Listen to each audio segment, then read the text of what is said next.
Al País Valencià hi ha una comarca anomenada La Marina. A La Marina hi ha un poble anomenat Gata. A Gata, la que no mossega rapa, hi ha una carretera que porta a Jesús Pobre, on te trobes un restaurant molt especial i agradable. Molt a prop d'allí hi ha una fusteria. I molt a prop de la fusteria deixem-ho córrer que es farà de nit. Per cert, aquella nit no era una nit habitual. Se celebrava Assemblea de les de Veritat, on tothom pot parlar, criticar i votar amb amabilitat. Les ferramentes s'havien reunit per arreglar les diferències que durant les últimes setmanes havien entrebancat el seu treball i havien fet fracassar els negocis del seu fuster estimat.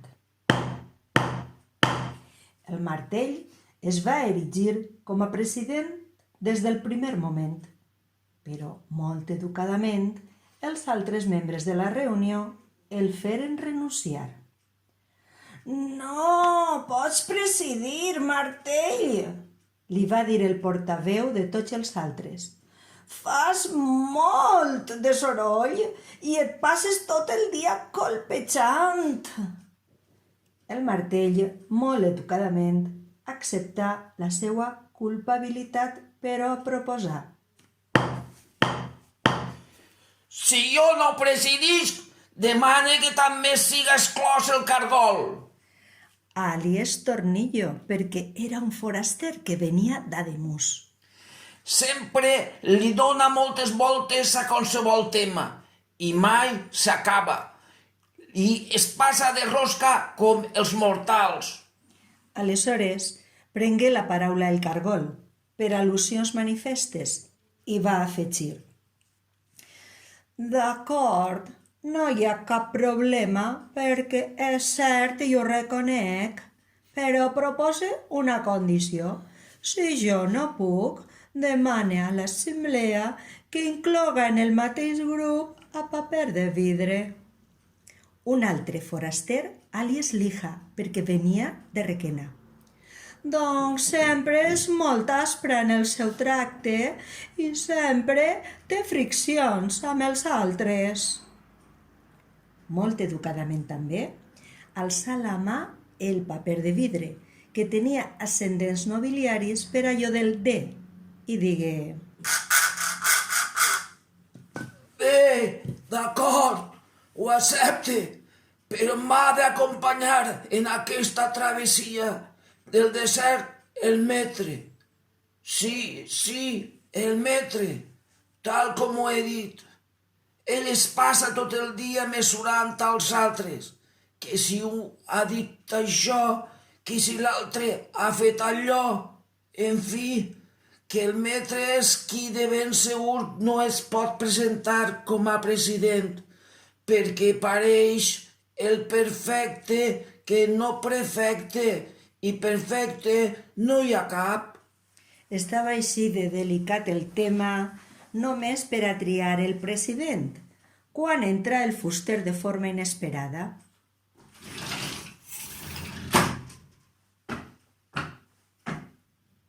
Aleshores, tots adoptaren la postura de no haver trencat mai un plat. Es quedaren immòbils i sense respirar. Pep es posà el davantal i inicià el seu treball.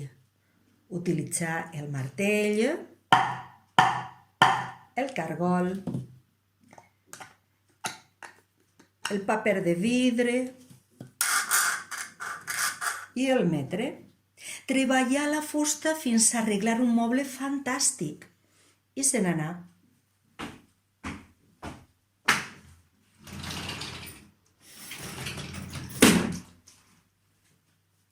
Quan la fusteria tornà a quedar-se a soles, l'assemblea pogué continuar el debat.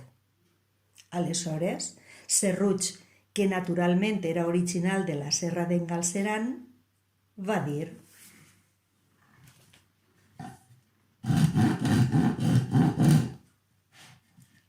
Senyores, senyors, veïnes i veïns, ha quedat demostrat que totes tenim els nostres defectes, sense arribar a ser persones, però el fuster treballa amb les nostres qualitats i són aquestes les que en fan valuoses.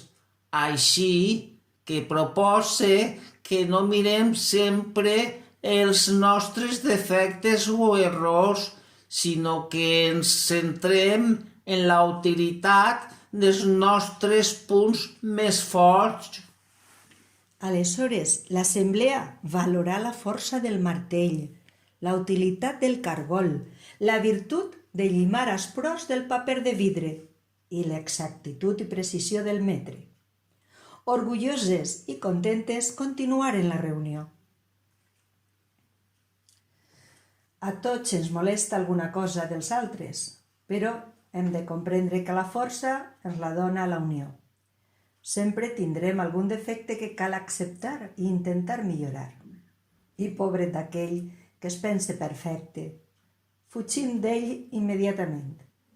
Hem de conviure tots junts i, per tant, no estaria mal d'acceptar-nos com som i treballar per a millorar-nos, començant per un mateix.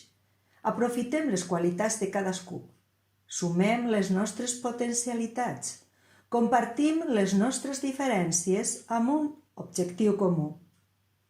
I en cas de conflicte, fer un bon barret i un bon vermutet.